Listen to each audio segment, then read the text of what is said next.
Javier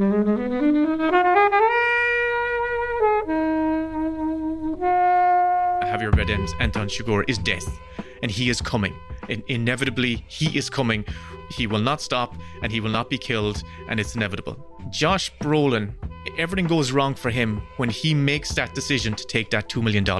And once he makes that decision, he has sealed his fate. Nothing he could do after that moment would keep him alive. He was dead from that moment onwards. And it's kind of like this biblical sense of you have done wrong and he is coming for you. And I kind of love that. You know, they're so bold in their storytelling. I think they're brilliant. I still would have taken the money. Sorry.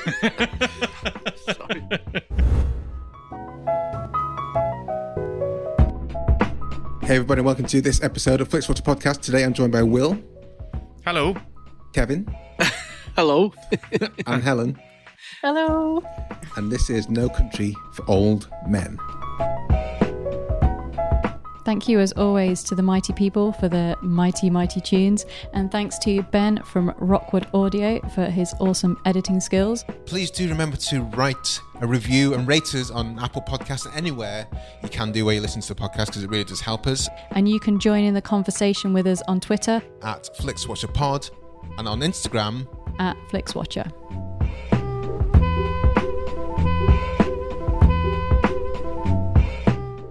Hello film fans, joining Flixwatcher remotely today we have Will and Kevin. If you could please say hello to our listeners and tell them a little bit more about who you are and what you do, please. Hello, well, I'm Will Collins. I'm a screenwriter and now co-host of the Best Bits pod. I've written three feature films and a Christmas special. Most recently, I suppose I'd be known for writing Wolfwalkers, the animated feature with Cartoon Saloon, and my previous Oscar nominated, yes. As we record this, as of yesterday, was it? The day before? Yesterday. So we're in the Oscar running, and previously before that, I also wrote Song of the Sea with Cartoon Saloon, which was also Oscar nominated, and my first feature was a little independent movie called My Brothers. And I wrote a Christmas special that's on Netflix called Angela's Christmas. That's co-wrote that actually as well. And I'm also a co-host on the Best Bits podcast, but my credits are a little quicker to get through. I wrote one film called Grabbers, which was a monster movie that came out about 8 or 9 years ago now. And I've written 3 episodes of TV, which was based on Neil Gaiman's short stories that was on Sky about 2 years ago, called Likely Stories. And everything else has yet to be produced, which I think is the... That's kind of how it works for you guys in this industry, isn't it? Unfortunately, especially writers, because you're right at the tip end, and then everything comes like months afterwards. Yeah, we're in the sort of research and development stage of filmmaking. So a lot of our work tends to be testing out whether something is viable. So you do a lot of work for stuff that infrequently makes it to screen. But so I'm the grubby sidekick to Will with his 3 films and a Christmas special. We'd be here a long time if we could list out all the stuff that we created that never got made. So it's just better to just go for the quick list. I mean, is that just part of the course for you guys? When you advise new screenwriters or script writers, you just say, look, half these things aren't getting made, but it's a journey. Enjoy writing. Yeah. Might not see light today. I remember doing a screenwriting course about 15 years ago by a script doctor named Linda Seeger. And her motto was, enjoy the process. And I looked at it and thought, that doesn't sound very encouraging. But no, I know what she means. Enjoy the process. It's so true. Well, I have seen Grabbers. I saw it. It was in festivals in 2012. Yeah. And I can't remember. It was your man from Coupling was the main thing. That Richard Coyle. Richard Coyle, yeah. And I loved it. I thought it was great. Oh, choose. So it was on Netflix. I thought it was. Because I would have picked it. No. To big up your own film. Yeah. Well, tell us a bit about Best Picks podcast and how you got that together and what that's about and why people should listen. Basically, filmmaking can be quite arduous, as we sort of hinted at there. But films themselves are a lot of fun. And we sort of just started this podcast to basically tap back into what it was like for us before we sort of broke into the industry or sort of clawed our way in. by just being film fans and just talking about the things that we love.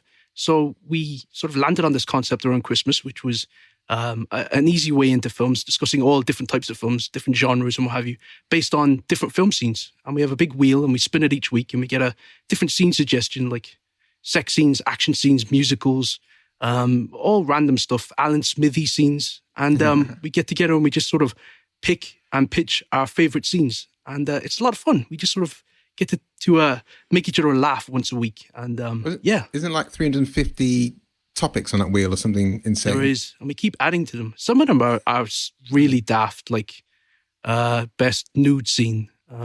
But that's the gas thing. It's the daft topics that actually open up these wonderful portals that take you down. Like, when you get a topic that you think you'd love to get, like, for me, it was like I got Harrison Ford and I went, yeah, Harrison Ford. And then when I actually was faced with the task of actually narrowing it down, it was a complete nightmare.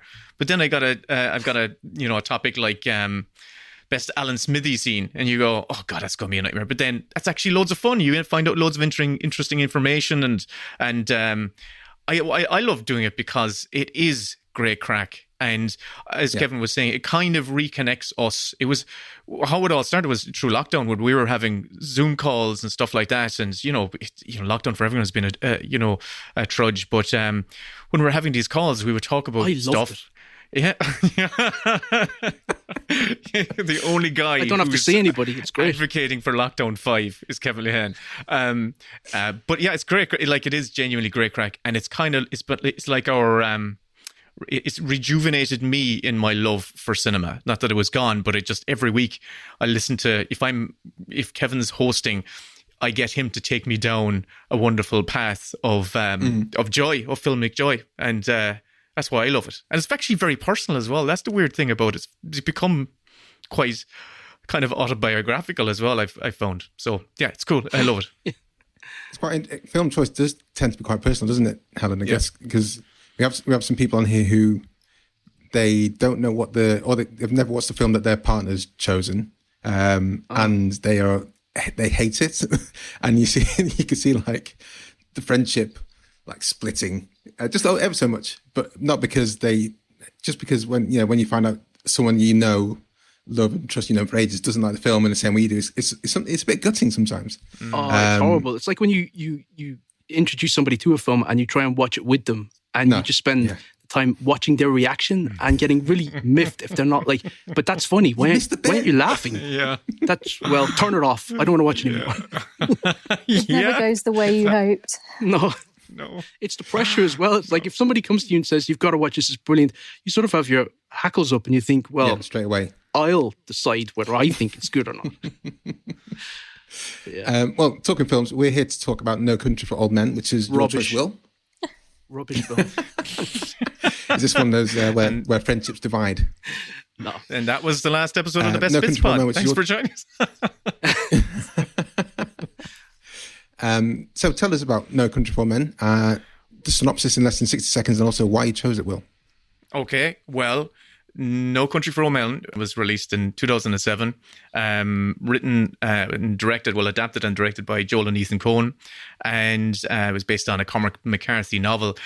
And it's a very simple plot, really. It's basically about a kind of a retired army Vietnam vet, but he's not Rambo. He's just like a welder, and he's out hunting one day in the Texas desert.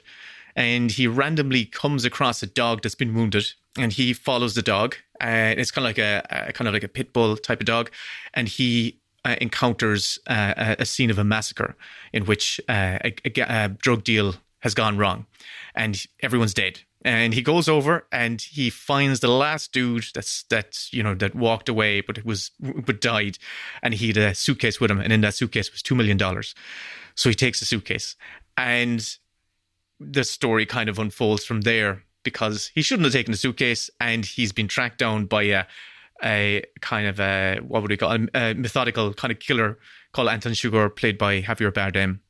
And it's basically a cat and mouse chase where Josh Brolin's character is evading Javier Bardem, but Javier Bardem is always on his tail. And it's almost like a Terminator story in one way. But then it takes this incredible turn at the end, Yeah. And also we have this other kind of character played by Tommy Lee Jones, who's the sheriff. I think this is going well over 60 seconds here, Will.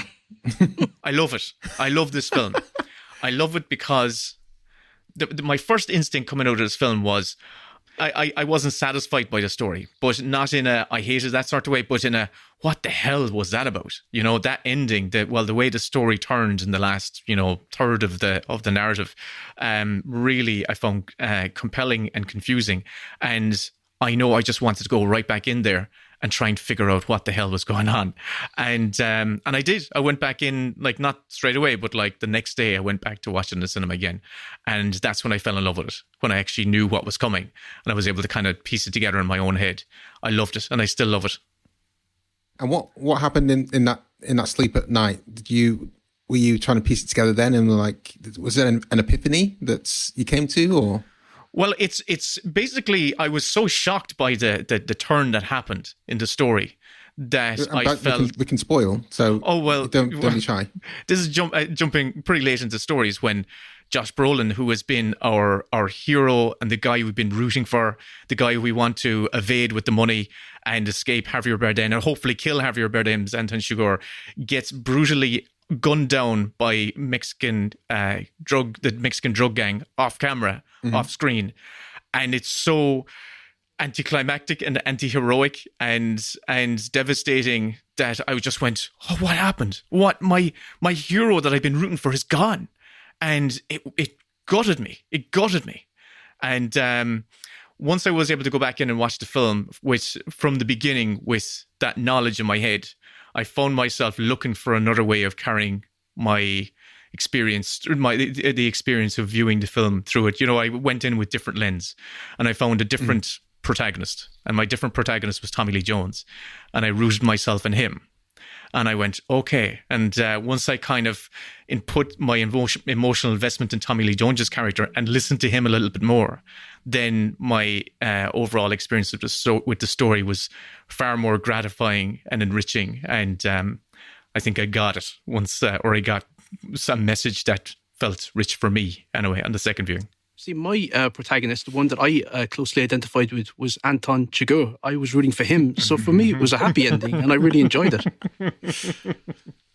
It's a happy ending when you end up with bones sticking out your arm. Is that a good ending for you? Or? He got to walk off into the sunset. I thought that was very heroic. But no. It just defies convention, that film. So like as screenwriters, it's hard to sort of unpack a film where they are deliberately foregoing 3-act structure here, and they are breaking the rules deliberately, and having to accept that and sort of, read the film in a different context, knowing that it is just all about this unsatisfying sort of pattern to life, that life itself doesn't really make sense, and it's just basically what you can snatch from it and take out of it. It's like with Tommy Lee Jones' dream at the end. I think that sort of sums up the film. There's not really much meaning there. It's just about the feeling that you're left with. And, Was that feeling kind of worsened as a result of, you had some characters like Stephen Root and Woody Harrelson, who are almost bit part players, and they both come in and then just die at the hands of Anton Chigurh. So in a typical film where Stephen Root less so, but if Woody Harrelson's in the film, he comes in halfway through, you think he's going to make more of an impact, and that's does kind of sideswipe people, I guess. Helen? Yeah, I mean, when you see big names on it, I was going to give an example away, which would have been a spoiler, but when you expect them to last at least, 20 minutes or so when they come to it, it's always an interesting. You're like, oh, we're gonna play that way, okay, and it kind of makes it exciting because you're like, well, if they could die, anyone could die, so I don't mind that. This isn't. I think I was probably the same when I saw it for the first time. I was like, yeah, not really sure about that. And I'm still not really sure about it myself. I think it probably goes into my middle tier of Coen films. But I enjoyed it more the second time round, but I'm not quite sure why that was, because quite a long time had gone in between them and I hadn't wanted to go back and revisit. I think maybe I maybe invested in the dogs. There's some strong dog acting at the beginning, which I thought was good. That dog was incredible. He was not letting up. He was really going for it. Yeah. He turned when he looked back over his shoulder. It was just like, whoa, give him the Oscar, Or like seriously, and he was limping as well. Shoulder. Exactly, that's it. Look back over his shoulder and limp away, and I was like, yeah.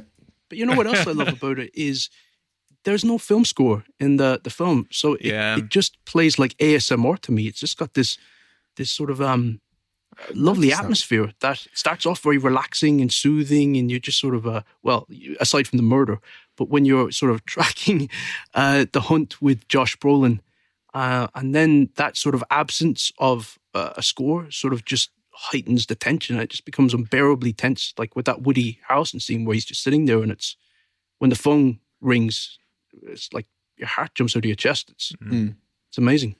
It doesn't manipulate your emotions because there's no music there to kind of build it up to something that you're expecting. So that's probably sort of the unexpectedness as well, because there's no musical cues to point you as something is going to happen. Like is there going to be action next? Is there going to be something scary next? It's just strange.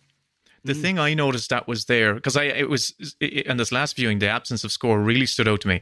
But I was listening to kind of see what sort of sound engineering was there to replace that. And what is there's a very conscious insertion of the sound of wind. You hear wind blowing across the desert. You hear wind blowing through, like, these not wind vanes, weather vanes, not wind vanes anyway, but also like through wind blowing through curtains and stuff like that. And there's something, again, it adds a texture and reality to this world that makes this less of a fanciful kind of like entertaining thriller and more of a real kind of like, you're on the edge of your seat feeling that this is real life and this is closer to almost documentary. And where, like, once you take away the artifice of the score, you're kind of like, oh God, this is actually happening and anyone could die and this is real. Here's a random question for you guys. Do you ever hear music in your dreams? Oh. Dreams are always, I don't know. Just the actual sound of real life. You don't really hear music, I don't think. So I don't know whether that played into it, because, they're very deliberate filmmakers. So that was a definite choice. And I don't know. Yeah. I guess I was just enthralled in the film each time I've seen it, that I hadn't twigged.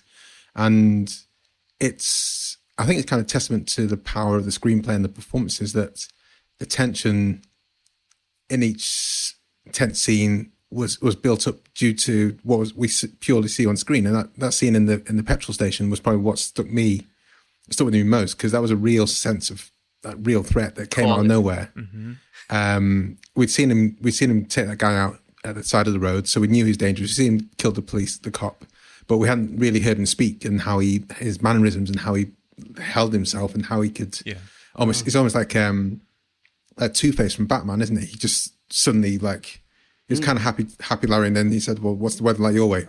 Where's my way? And that's already he's pissed off with this guy. What era was the film set in? Because he's got like a 70s haircut. And 1980. Those cars are not 1980. Do you know the reason how I know it's 1980? Because in that scene, he says, when he flips the coin, he says... 22 years. Yeah, he says, this coin was minted in 1958. It's taken 22 years to get to this moment right now. Yeah. Okay. Nice. Maths. Yeah, there we go. And that took me... I was up all night adding those together. I was like going, wait, no, Josh Brolin was in the Goonies, and he was a teenager in the Goonies. He could have been in Vietnam. That's real. That's not real life, Kevin. That's how my brain works. There's so much I love about this, and I suppose on a thematic level as well. There's a kind of there's a connection with a lot of like it's almost like a biblical parable, a moral fable. And one reading into it is that Javier Bardem's Anton Chigurh is death, and he is coming. And inevitably, he is coming, whether fate decides it or not. Maybe fate will let you off this time, but he will not. He will not stop, and he will not be killed, and it's inevitable. That's something you just have to come to terms with. And I love that, because that kind of goes back into stories like Fargo, which is a huge one for me. Fargo is all about just the greed. But also, there's one thing, another thing I love about the story and the screenwriting of this is that Josh Brolin, everything goes wrong for him when he makes that decision to take that $2 million. And once he makes that decision, he has sealed his fate. There's nothing he could do after that moment would keep him alive. He was dead from that moment onwards. And it's kind of like this biblical sense of you have done wrong and he is coming for you. And I kind of love that. There's an inevitability about it. And, they're so bold in their storytelling. I think they're brilliant. I still would have taken the money. I would have taken the money and then checked for a transponder. I would checked for a transponder, and then put the transponder in a dog. I remember seeing this film in the cinema, and obviously everyone was reeling after Josh Brolin was killed. But when Anton Chigurh turned up at Kelly MacDonald's house, there was just this ripple of like, that went right through the cinema of like, don't do this, please. And it's such a brutal sort of end to that character. He just walks out and checks his shoes, like as if he's just walked through dog dirt or whatever. And it's so cruel and so dark. And but the film is also surprisingly funny as well. Like when I was rewatching it for this, I burst out laughing when he says to the guy driving the chicken coop truck, can you get those chicken crates out of the back of that? And he goes, what? And it just does this hard cut to him hosing down the truck, getting rid of all the feathers. You just know he's just after executing that guy. But they're sick individuals, the Coens. Tommy Lee Jones actually is like the comic relief in this film. He gets some of the best lines and some of the best stories, especially when playing off with the I don't know the name of his deputy. But those are some of the funny scenes. He's got a line that said, his deputy says, it looks like one hell of a mess. And he says, well, if it ain't, it'll do till the mess gets here, or something like that. It's a brilliant line. And his performance is devastating. I love him. I loved Woody Harrelson's description of Anton Chigurh as well, which was, how would you describe him? He doesn't have a sense of humor. It's just like, that's a lovely descriptor for this bull-headed Terminator. So Helen, you said this is mid Coen Brothers. And I think Coen Brothers is probably our most. The Coen Brothers are our director who features most in Flixwatcher. We've had Fargo, Buster Scruggs, Burn After Reading. I love that one as well, which is a very divisive film. You weren't so much a fan, Helen, were you? But No. I enjoyed it a lot more the second time. The first time I didn't get it, but the second time I was just like, this is silly. Let's enjoy the silliness. How do you feel about intolerable cruelty? Has that ever popped up? It hasn't. I have to watch it again. I've never seen it. I found intolerable, but it's people really love that film. So I'm trying to be convinced, because I usually love all their films, but that one just didn't work for me. Well, this Helen, is you're saying it's mid-tier. Go on, sorry. Considered. Yeah, I was going to say. Well, this is largely considered their best film, and the Academy certainly thought so, with four wins for it. So would you say this is their best film? I'd go Fargo. Fargo is one of my favorite films of all time, but I will put it in the top tier. Like, it's up in, for me, they've got a pretty packed top tier. So basically, it's in that top bunch for me. Big Lebowski as well. Sorry, just think about that. Yeah, I didn't like that when I first saw it either. You didn't like Big Lebowski? Oh.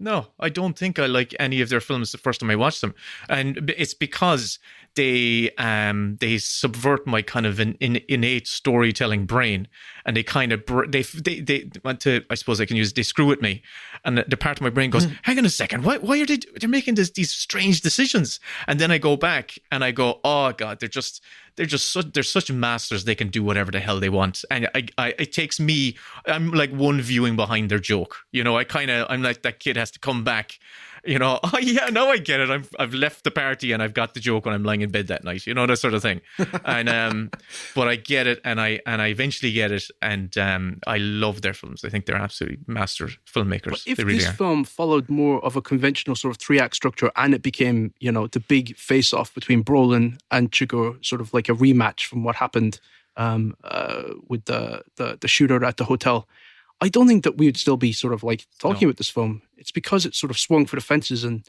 a lot of that is due to the book as well, and Cormac McCarthy just being a very dark and dour writer, beautiful writer, but very dark subject matter. But I think it is that sort of ambiguous, unsatisfying almost approach to wrapping up the story that you want to unpack it, you want to understand it, you want to figure it out. You feel like there's something you're not getting, but I just love that about it. That's what elevates it for me. Obviously, Will left and had to go back the next day because he couldn't stop thinking about it, even though he didn't like it. And I think that's interesting for storytellers. I have one question though, which I still don't understand the motivation of Anton Chigurh, where he is in the hotel room or in the motel room after Josh Brolin's been killed, and Tommy Lee Jones turns up, and he's hiding behind the door, isn't he? I don't think he is. I don't think he is. It's a weird cut. I don't think he's in the room.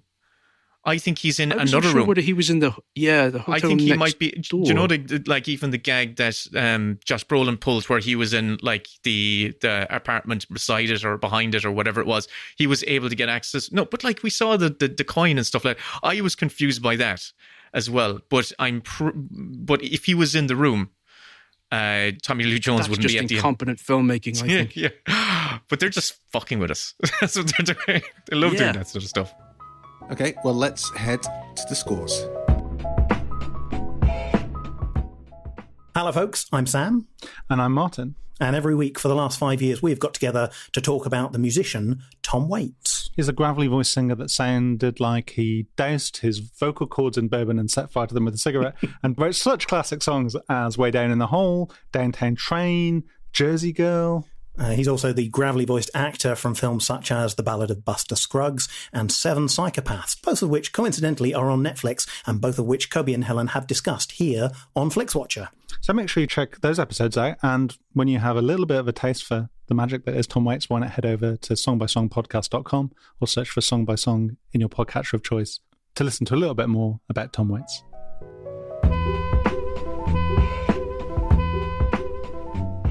So welcome to the Flixwatcher scores. All of the scores are out of 5. You may have decimal places if you wish. And we'll start with you, please, Will, with the recommendability. So out of 5, how much would you recommend this to people? Well, the thing about it is I absolutely would recommend this to people, but I would put in, I would give it 5, but I would make sure to give them a caveat that it's a neo-noir Western and it doesn't end. It mightn't have the happy ending that you would expect from a Western. So I would, it's 5. Would you tell them that though? Yeah, I would have to tell my dad. I'd have to tell my dad. Right. My dad would it's my dad, and I would say, yeah, you should watch it, but watch out, yeah. So it's a. I watched this with my dad. It's the last film I saw in the cinema with my dad, actually. I don't know if that put him off, but no, he loved it. Yeah, I'd probably be similar to Will in that I would have to ask them, do you like the Coen brothers in general? Do you like their darker stuff? If so, then it's a 5. If not, it's a dark film, and it's your mileage may vary, but I think it's definitely a 5. Helen. Yeah, it's an interesting one because there's no reason that I could legitimately fault it, but at the same time, I just don't get the same kind of enjoyment that I get out of Fargo. I think maybe it's quite a man's film. All of the characters are men, and there's 2 women of note in there. One of them dies, the other one doesn't. Whereas in Fargo, you've got good old Marge, who's basically the best thing ever. So maybe there's that playing in my mind. And then it is a neo-Western. There is a definite kind of Western-y feel about it. It's got horses in it. It's got like the border. And my brain is like, I don't do Westerns. So maybe it's like the Western-y thing about it. I'm not really sure. So I think a lot of people would have issues with the kind of hero being killed before the end. I wouldn't recommend it as highly as I would do Fargo. So even though it's not kind of for me, I'd still give it a 4. I think that's fair. 4.2 I'm going to go for. I think it's the caveats take it away, and I think, as Helen said, to its detriment, it does kind of skew male, doesn't it?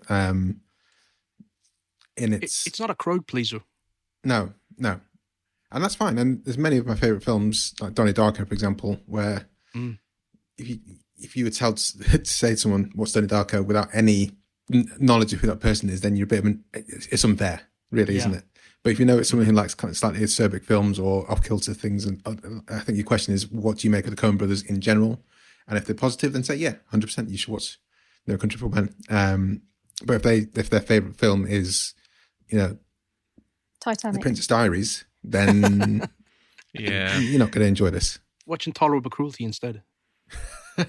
I have seen that, but I can't remember much about it. Yeah, it's the Catherine Zeta-Jones one. It's a little bit more glib. It's all their films are kind of glib, but it's their rom-com really. It's in the only Coen Brothers films that I remember not liking, and not even in a I want to go back and watch this again because I think I'm just not getting it the first time around, was The Lady Killers. And that was the one where I just went, this was just a poor idea. Okay. And that was the only one. The rest of them I'm like going, yeah, I'll give every one of these films a go again. That leads us into repeat viewing score. Will? Mm-hmm. 5. Oh God, I've gone... Every time, I went back the next day. So, and I went back and watched it again at the weekend and just went, yeah, I would watch this again next weekend. So it's a 5 for me. Kevin?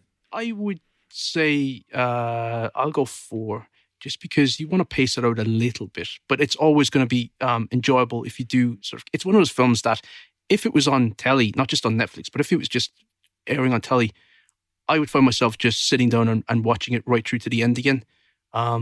It just has that hold over me. It's such a captivating sort of mood. So 4. Helen? I definitely haven't seen it since around 2007, 8-ish. But I did kind of look forward to seeing it again. Maybe I just need a bigger gap, and then maybe if someone suggests it in a few years. I don't know. Or like 20 years, not 11. A gap, or there's another reason for me to revisit. So I'm not going to rush out and revisit it, but then it's not the worst thing to watch. I'll go down the middle, 2.5. It's quite long. It's 2 hours. 2 hours of people's heads being blown to pieces with castle guns. Well, I'm going to go for a 3.8 here. I think it's I hadn't watched it since it first came out. And when it first came out on DVD, when I first saw it, and then it came on Netflix quite recently, like 6 months ago. And I remember on our WhatsApp chat with Helen, I was like, No Country for Old Men's on Netflix. And I literally put it down and watched it because I hadn't seen it for a while. And I was really looking forward to it and really enjoyed it. And then you chose again for this, Will. So I watched it. So in the space of 6 months, I watched it twice. And it's weird that you said the story is quite simple, because I don't think it is. And I forgot about all the different twists and turns and things that happen before then Josh Brolin dies. And this third watch is the first time I realised how he died, because I think I missed the fact that the Mexicans cartel were the ones that took him out. So I think there's different layers to it, and I think it does bear repeat viewing. So 3.8. And before we get to the small screen score, one question I asked before we get to the recording was Anton Chigurh as a screen villain. Guys, you write films. How well drawn out? How interesting is he as a villain?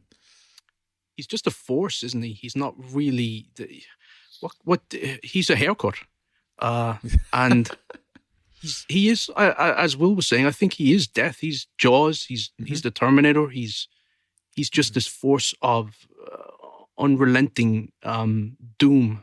Had you seen it, Javier Bardem before this? Javier Bardem. What was he in before 2007? He was in a few things. I'd definitely seen him before. Spanish language films. Yeah, I'd seen some of those, the ones with Penelope Cruz and things. But this was one that cemented him, I suppose. Yeah. Yeah, I definitely seen him before. I can't tell you what I saw him in at this moment, because time has become a flat circle where I was shocked that this film came out in 2007, to be honest. I thought it was only like a few years back. It's weird for me rewatching it. I find like I think he's an amazing in isolation in that film alone. I remember being terrified by him, and but I remember the social media storm that not social, but like, there were so many little videos parodying him, and like there was, I don't know if anyone's seen the YouTube video of that scene in the petrol station where they just like pitched up his voice when he's when he's telling the petrol attendant to flip the coin, and they just pitched up his voice for the whole scene or whatever it was, and it's hilarious. And so when I'm watching it, when I was watching it the last night, I was like going, the internet kind of ruined his character just a little bit for me, but still, it's what his character does. He is literally a force for an agent of death, and that's what he is, and that's what his purpose in the story is. And I still find that absolutely terrifying. And so, he's brilliant. Well, interestingly, according to, this is from IMDb, according to an article in Business Insider, a group of psychiatrists studied 400 movies and identified 126 psychopathic characters. They chose him as the most clinically accurate portrayal as a psychopath. Wow. Out of 400 movies. He doesn't have a sense of humor, does he? And you know what? Do you know what blows me away about his character as well on this last viewing was that when he says something, like when he says to Josh Brolin, "If you bring the money and put it to my feet, I will not kill your wife." And Josh Brolin doesn't do that. And even though he gets the money, he kills Josh Brolin, he clearly has the money, he still goes and kills Kelly MacDonald. And it's just like, oh my God, well, at least, he's going to finish the job. He's not going to walk away. He's committed to his task. And it's terrifying. Small screen score. Will. Oh, you can't watch this on a small screen. As in, so basically you should only watch this on the kind of the best screen. So small screen score is anything that we can watch on Netflix. So we're talking really home TV. So not in the cinema, basically. How good is this at watching it at home, however big your TV screen is? You need to watch it on the biggest canvas you can possibly get your hands on. And if it means just moving... Yeah, if it means just shoving your chair right up close to the screen, that's what you have to do. So I would say, oh God. So am I going to say that it needs to be seen? Because a part of the beauty of this film is that cinematography or those landscapes is the way it's shot. So you really have to get the detail. So I'm going to go with, like, if you need a big setup. So 3.5. Sure. Kevin. Yeah, it's not really one you want to watch on a smaller screen. Even a laptop, it feels like it's not doing it justice. So I'll say 2.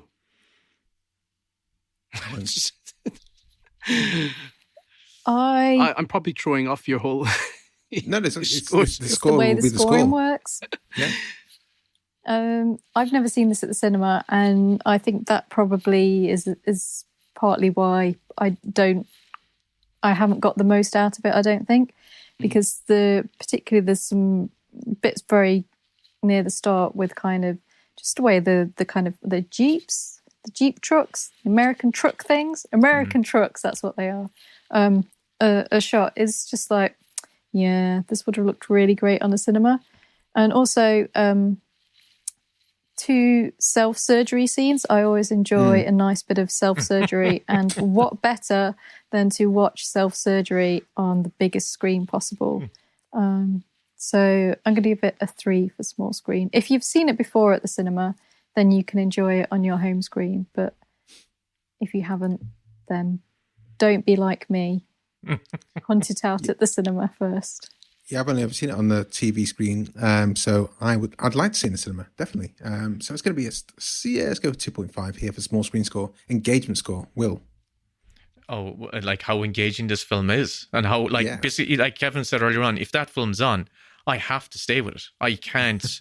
It's like if you switch on Miller's Crossing, I have to stay with Miller's Crossing. Yeah, it's just like and that's the case with this. If it's on the screen, so it's a 5 for me. I'm totally engaged. And it happened to my wife as a testament. My wife I was putting it on at she was like, I'm going to bed, and she literally stayed. And she was like, I'm going to bed. But every scene, she was like, no, I'm going now. But no, she just stayed and stayed and stayed. So it's a 5, absolutely.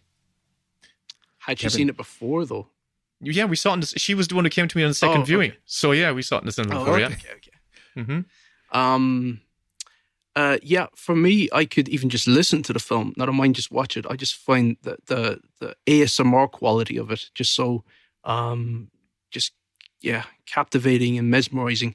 I'll go 4.9, just to be really awkward. It's all done on a spreadsheet. That puts the maths. It's fine. Helen? The bits that I'm most engaged are the cat and mouse bits. Like the bit before the kind of shootout in the hotel room, like I really, really love. And then when that's removed, my brain's like, not really. My brain has already kind of left the picture. So up until like he kind of is removed from the story, I'm really, really engaged. Say he, who do you mean? Sorry. Sorry, what's his name? Moss. Josh Brolin. Is his name Moss? Moss. Yeah, Josh Brolin's. Is it Moss? Yeah, him, Josh Brolin. The welder. When he dies, my engagement drops a little bit, so I'm going to go for a 4. But that's quite close to the end of the film, though, isn't it? There's still quite a bit. There's a lot of talking that goes on afterwards. His first name. One scene. His first name's Llewelyn. Between the old guy. Who was he? Oh, there's loads of old guys in this. This really is an old guys kind of movie. Is it the guy where Tommy Lee Jones meets at the end? Yeah. That's Tommy Lee Jones's cousin. That's Tommy Lee Jones's character's first cousin, not his real life first cousin that he just decided to call in. But no, his character's first cousin. Who makes one pot of coffee a week? Shoot him for all the cats. Take the bolt gun to him. That's outrageous. Get Chigurh to him. That gives us an overall score of 3 point. You haven't done yours. Oh yeah, so I'm 5. Oh. Yeah, 5. 5. 3.96250, which is good. It's just a dash under. It's the small screen score. Small screen, and me. This is where, well, not necessarily you. The small screen score is 2.75, and it's the thing is, it's Roger Deakins, and you know, if he shoots a film that isn't made for the cinema, then what's the point? Yeah. So, although I think Fargo is quite good televisually, wasn't it? Oh yeah. See, I saw Fargo on the small screen. That was one I was just a tiny bit too young to see it on the big screen. It has a 16:9 ratio. It doesn't have that like big panoramic ratio, so it works well on a small screen. And also it's quite muted with all the snow kind of settings. It doesn't kind of stand out in the same way. But yeah, that's 3.96. Sorry, 3.96250. Let's head to Twitter. Everyone do follow us on Twitter. We are at FlixWatcherPod. And the main reason to follow us, as well as our witty banter throughout the week, is before we review a film, we put a shout out, such as this. We're reviewing No Country for Old Men with Willem's Film, Kevin Lehane. Sorry, how do you say your name again? Kevin Lehane? It's Cavan. No, it's Kevin at Kevin Lehane. Kevin Lehane. I did say it right-ish. From Best Bits Pod. Have you seen it? Gives you thoughts and a score out of 5 stars for an on-air shout-out on Flixwatcher. So it looks like we had a couple of messages. Can you guys see the tweets? We're reviewing No Country. Lots of retweets. The film that launched Javier Bardem, he completely dominates the film, and it's easy to forget there's a gripping thriller behind it. His shining performance. I did have to Google the meaning of Tommy Lee Jones' stories, though. 5 sharp cattle bolts to the head.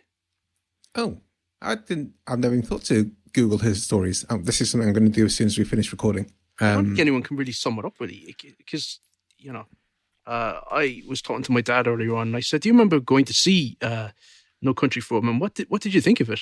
And he was like, yeah, it was great. And I said, do you remember how it ends? He said, no, I don't. But it's Tommy Lee Jones just recounting sort of 2 memories of a dream with his dad. And then he woke up, and it cuts to black, which is usually one of those things that I absolutely love in films. I really love when a film ends on a close-up of a face, and you realize that it's all been about the internal journey for that particular character.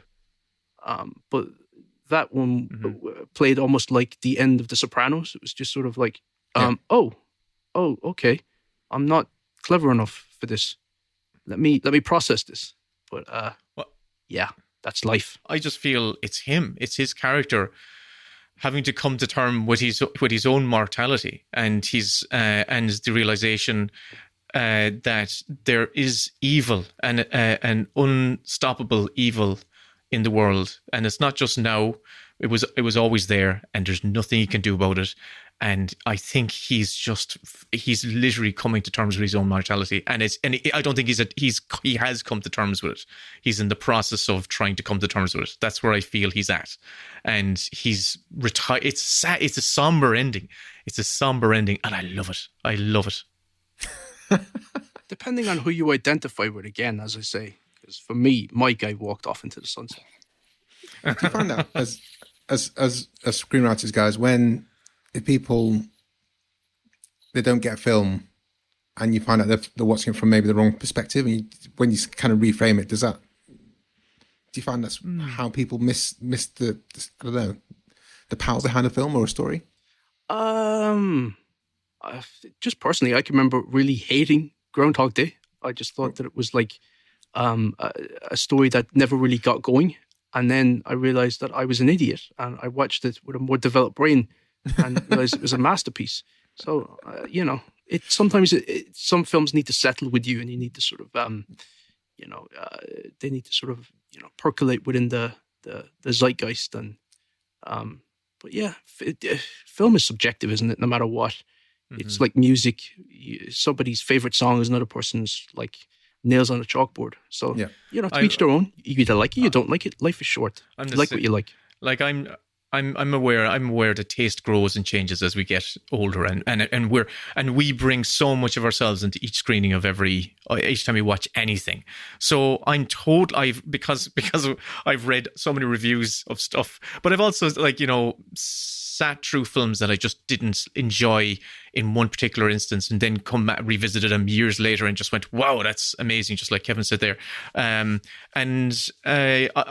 I know in my head that if there's something that maybe I'm not getting out, it does tickle something in the back of my brain that's like nudging me to go back and revisit it again. That maybe I'm not in the right space. My tastes haven't developed well enough, but I feel like I'll get there in time. Yeah. This might not be worth for the podcast, but I remember talking to my uncle when I was a teenager, and we having this debate where I said you need to be in the right mindset to watch this particular comedy. And he said, no, a good comedy should work regardless. The comedy should make you laugh. You don't need to be in the mind set to enjoy a certain film. It's the film itself has to do the work. And I don't really know where I come down on that still. But I think sometimes that's where the cinematic experience really works, because if you go into cinema, you go through those doors to sit down into a darkened room, and now it's the time to watch this film. And if a film doesn't play in that circumstance, then it's, that's the thing. But I think if a film resonates when you're at home with like birds tweeting around and Twitter's on and you can go to the toilet and pause, then that's a different kind of experience, isn't it?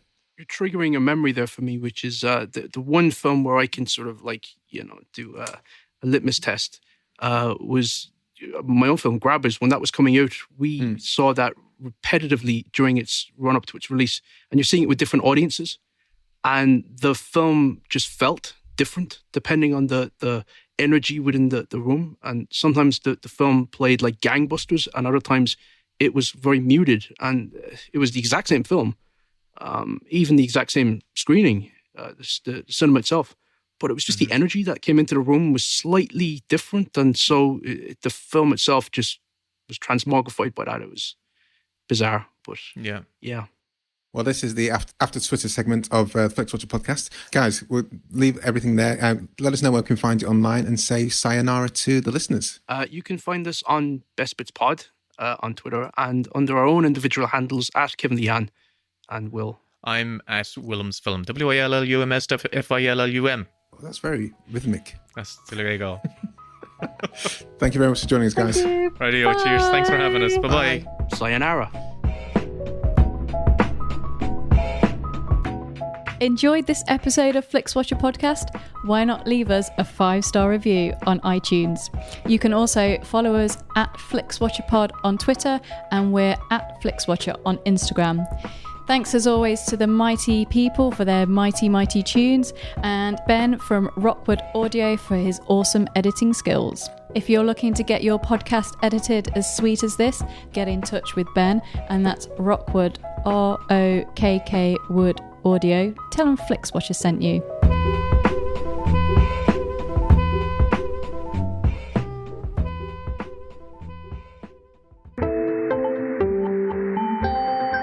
You just heard a Stripped Media production.